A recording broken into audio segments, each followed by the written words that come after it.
Hi everyone, I'm Maria McLachlan, and something very strange happened on my channel recently. Someone from the other side of this culture war commented, and they were polite. Really, someone who apparently believes in all that gender stuff managed to comment here without being rude, insulting or abusive. And because they were courteous, I wanted to repay the courtesy by answering, but at the same time I'm not prepared to expend the time in giving detailed responses that might only be read by one person when I can do a fuller video response that other people can watch. The comment appeared under this video, my very first response video actually, and it was part one in a 4-part series reacting to Jamie Raines and Shubha Lowton's very nasty and dishonest attack on JK Rowling. I'll start by showing a bit of my response video. Right, let's have a closer look at these. Adult woman. Surely we can agree that this is pleonastic. The word adult is superfluous here. I mean, there's no such thing as a baby woman, so let's dispense with the word adult. And as this is the woman umbrella, we can also dispense with the word woman from underneath it. Cis woman is only used by people who've drunk the gender Kool-Aid, and it basically just means woman, so we'll get rid of that. In fact, to be absolutely clear, why don't we explain what a woman is? We'll use the primary definition, the one that's coherent, globally understood and agreed on, shall we? So we're left with English woman, meaning adult human female from England, brown woman, meaning adult human female with a brown skin, and trans woman, meaning adult human female who is male. So my commenter, Lily M, says, I think there is quite the miscommunication concerning the umbrella.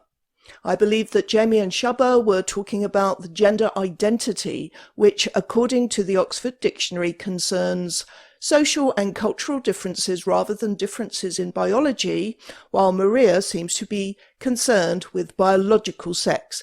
Those are not the same thing. Okay, Lily, you obviously weren't aware, but I do know they are not the same thing. Earlier this year, I made a whole video called Sex versus Gender. You'll find it in my Awful Arguments by Trans Activists series. There was no miscommunication about the imaginary woman umbrella. They made it obvious from the outset that they are talking about gender and that they see gender identity as more important than sex. And in my response video, I repeatedly asked, and what is gender? And what do you mean by gender? So define gender. Define gender. Define gender. Ce gender, c'est quoi alors? Qu'est-ce que ça veut dire exactement? Define gender. Oh, forget it. And Jamie and Shubha don't define it. They say things like, for most people in the world, like me, you know you're a woman, like I do up here. Shubha, Yeah. if your body suddenly disappeared and you were just a floating head, would you still be a woman? Yeah. these are ridiculous statements. And I tried in my response video to show that they don't stand up to scrutiny. That I apparently didn't succeed with Lily, and indeed every time I do a response video to a popular YouTuber like Jamie or Samantha Lux or Katie Montgomery, I get a small number of commenters who appear to have totally accepted certain irrational and scientifically unsupported concepts as if they are unquestionably true. And of course, most of them get really insulting and worse if you disagree. Here is an example that I only spotted a few days ago. I actually tried getting through your video when I heard trans women can't be lesbian. You're deluded. A lesbian is a non-man. Sorry, I should have given you a blood pressure warning, shouldn't I? A lesbian is a non-man who is only attracted to non-men, and therefore a non-binary or trans woman can be a lesbian. Muppet. Just for the benefit of any new viewers, there is no such thing as a trans woman. There are men who wish they were women, or think they do, but they are still men, whatever they feel they are, whatever they call themselves, and to deny this is deeply contemptuous of women. A lesbian is a woman, not a non-man, who is same-sex attracted. Now, Lily has very kindly provided us with the Oxford Dictionary definition of gender, but that doesn't actually help us, because what these social and cultural differences that supposedly distinguish a woman from a man are is not specified. And it's not the dictionary's job to do that. It's the person making the argument, implying that we should take gender identity seriously to be specific about what constitutes the man gender and the woman gender, which neither Jamie nor Shaba do. I'm getting a sense of déjà vu here. Didn't I make this same point in my response to Sikander G? I won't repeat myself. I will simply say to anyone who is still clinging to this notion that men and women are genders, think about what you're saying. Can you not see that where there are social and cultural expectations about how men and women are supposed to look and think and behave, that these are regressive stereotypes? And if this is the basis on which you think you're a woman when you are male, or think you're a man when you're female, then you are reinforcing those stereotypes when they need to be challenged and broken down. If you're a man who wants to wear a dress, wear one. But don't think that because you feel attracted to what you think of as femininity and repelled by masculinity, then you're a woman. I know it's more complicated than that. And I do believe there is a psychological disorder which is currently called gender dysphoria, which in some, but not all, trans-identifying people causes very serious distress. But I'm trying to make the point as simply as I can. Gender is a straitjacket, a tool of the patriarchy that keeps people in their place. And a woman's place is, or has historically been considered to be lower than that of a man. Okay, next. Furthermore, I would appreciate an explanation as to what is meant by the erasure, love the alternative spelling, of woman as a sex class that Jamie and Shaba are promoting. As far as I have noticed, they have never stated anything which would imply this, but if there is evidence that shows otherwise, I am open to reconsidering my opinion on this. Let's just have a look at what prompted that comment from me. So instead of saying transgender women and non-transgender women, you can say trans women and cis women. Non-transgender women? Why would anyone even think of using that term unless they were centering those they call transgender women who are actually men? Gender ideology is what is erasing women as a sex class. Anyone who promotes gender ideology is promoting the erasure of women as a class, and Jamie and Shaba spend an inordinate amount of time doing so. Let me explain. A woman is an adult human female. You may not agree with that definition, but it is the globally accepted one, and it's important. I hope you agree that there are two sexes and that we are each defined by our role in reproduction, regardless of whether we are willing or able to fulfill that role or not. Women, not men, are the ones who bear children, and that is deeply significant.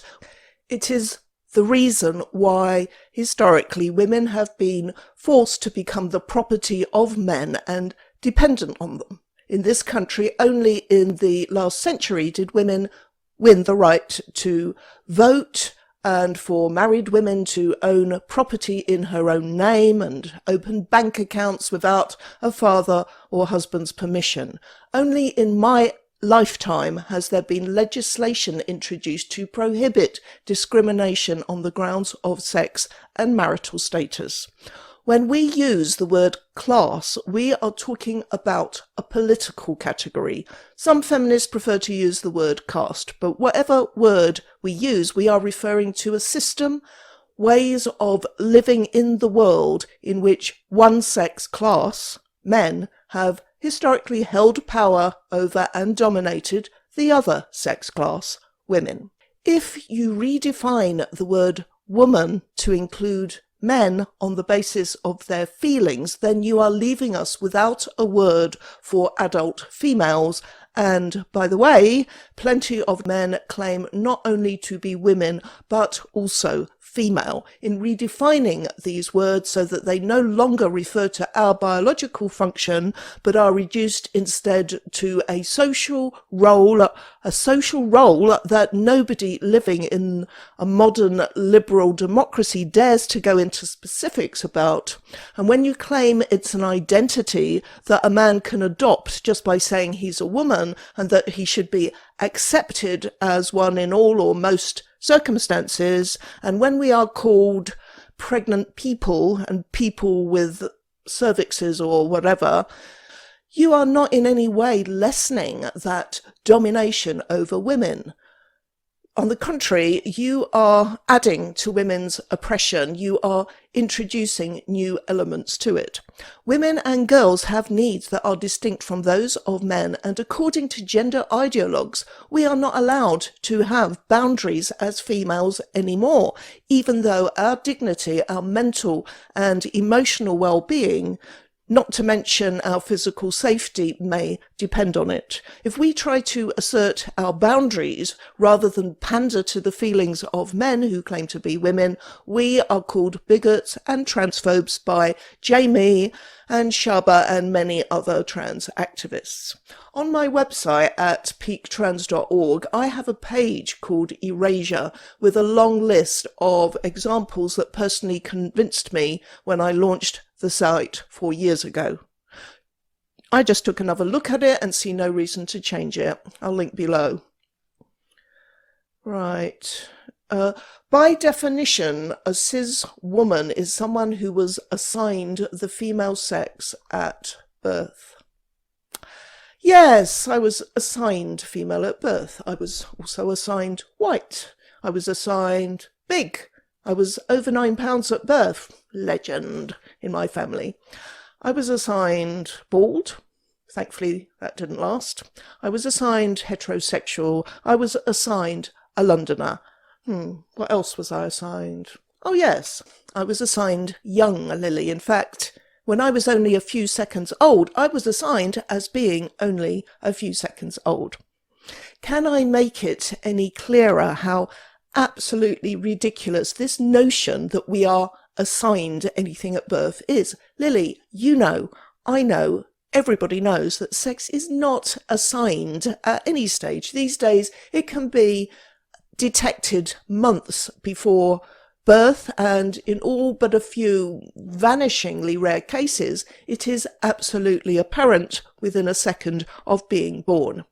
And you yourself clearly accept that there is such a thing as sex. You used the term biological sex, so why are you using the silly phrase assigned at birth? Would you say assigned black at birth, or assigned white at birth, or assigned big or small at birth? Because that is how stupid talking about being assigned something that we can't help being sounds to those of us who have managed to resist the cult brainwashing. And the next bit. And who also identifies as a woman. Women and men are not identities. If you claim they are, the onus is on you to explain what you mean by that. And this takes us back to the question of how you define manhood and womanhood without resorting to harmful stereotypes. I do not identify as a woman. I am one, and I can't help being one. This doesn't imply that I am happy being one, but it was never a choice, so I had to resign myself to it and get used to it. Okay, next sentence. I don't understand why this is offensive, because it seems like that is exactly what Maria is. Well, I don't think I can put this any better than I did in the video response I did. Putting the word cis in front of women or men reduces us to a category, a subcategory of what we are. What's not to understand? Sex is the only fundamental distinction between people, because the reproduction of our species depends on it. Also, by that logic, it is still a sensible qualifier, because then women would be either cis women or trans men. Not that I agree with that, but even by her logic, the term makes sense. The reason I'm highlighting this bit is simply because it involves one of my pet peeves. I don't have my own logic, Lily. Nobody does. There is no this logic and that logic. The word you need here is reasoning, and by my reasoning, it doesn't make sense, and it is offensive for reasons already explained. If it's necessary to distinguish a woman who presents as male, then call her a trans-identifying woman, because that's the most truthful term, which is also civil, that I think we've got at the moment. I know some people are deeply offended by it, but they're offended by everything that isn't 100% what they want. How exactly do they fail to prove their claims? They provided a long list of scientific references for their statements, unlike JK Rowling, and, might I add, also unlike Maria at most parts. And a little off topic for the moment, please people show your references and support your claims with evidence, no matter which opinion you have. If you state something as a fact, please provide proof. That just makes discussions more logical and fact-based in general.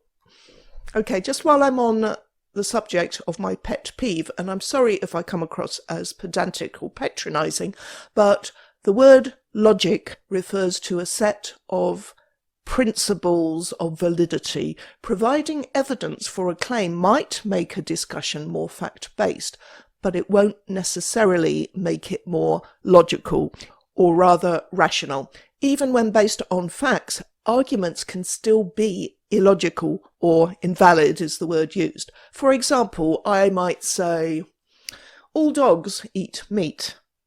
That's a fact, and I'm sure I can find a source if you don't believe me.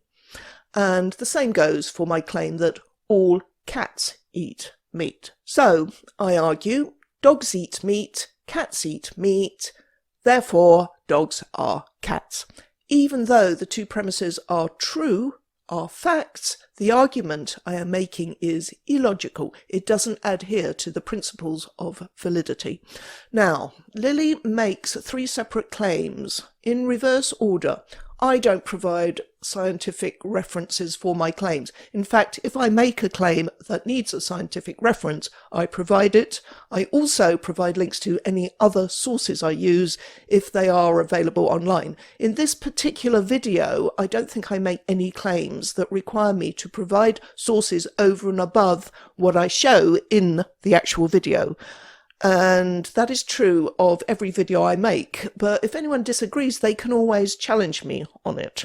The second claim is that JK Rowling doesn't provide references for her statement. This is something that Jamie and Shaba say a few times throughout their video, and I think they're being disingenuous. I defend her decision in my response thus. They bang on about the lack of citations in JK's piece, but it wasn't written as an academic essay, and there was no need to provide a list of sources. It was written as an explanation of why she thinks and feels as she does. Okay, claims she could have provided sources for include the huge explosion in young women wishing to transition, the increasing numbers who seem to be detransitioning, returning to their original sex, because they regret taking steps that have, in some cases, altered their bodies irrevocably and taken away their fertility. The UK has experienced a 4,400 increase in girls being referred for transitioning treatment. Autistic girls are hugely overrepresented in their numbers. Now, she could have provided any number of references to support these claims, even though they are facts that are in the public domain and take a few seconds to confirm using an internet search engine. Basically, this is a demand to be spoon-fed, and Jamie and Shubba know this, but they keep saying she doesn't provide references or doesn't support her claims in order to undermine her entire essay and plant in the minds of their gullible viewers the idea that her entire essay is worthless.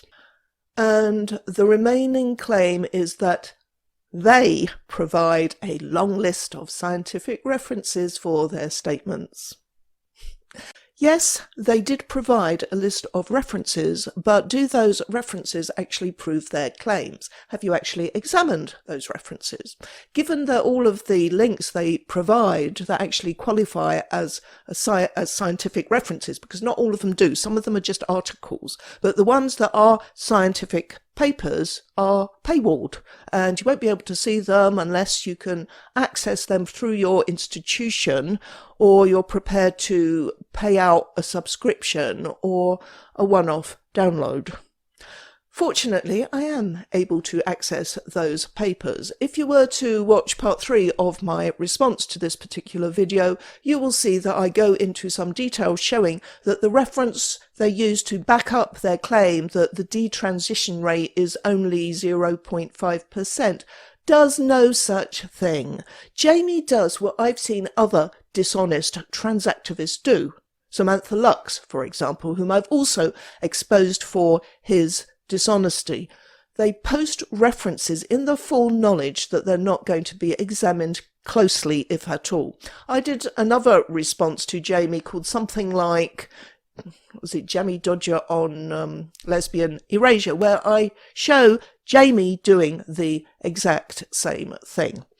Now, another thing I want to say about that particular question, how exactly did they fail to prove their claims? I'm not prepared to watch their entire hour-long video again to highlight every claim they failed to prove, but I do remember a couple of them. One of them I drew attention to late in part 1 of my response, when Shubba falsely stated that in her essay JKR repeatedly misgenders people. That is a claim that is not fact-based.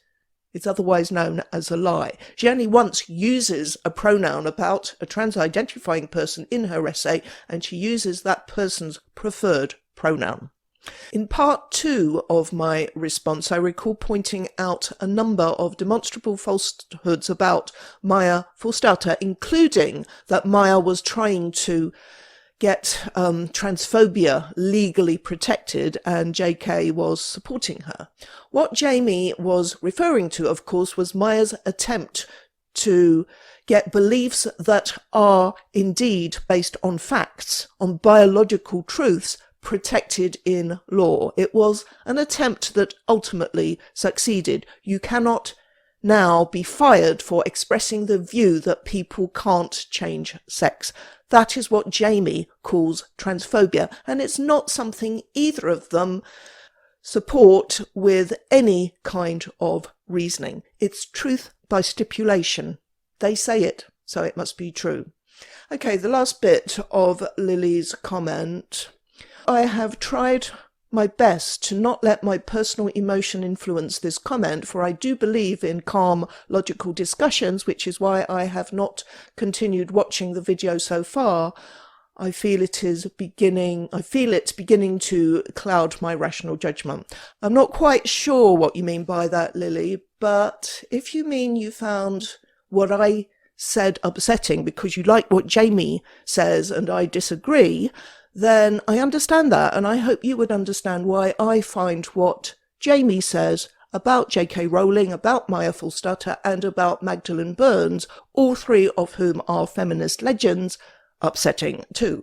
What I do when I find a claim to be upsetting is examine it closely, look at the evidence provided. That's what I did with Jamie's claims, and I found they didn't stand up to scrutiny. In fact, I was staggered by the dishonesty. I will, however, watch the rest at a later time out of respect for the creator. Whether you watch it or not, that is a fantastic thing to say, and I really appreciate your courtesy and your attempt to be open-minded. So thank you, and thank you all for watching. Bye.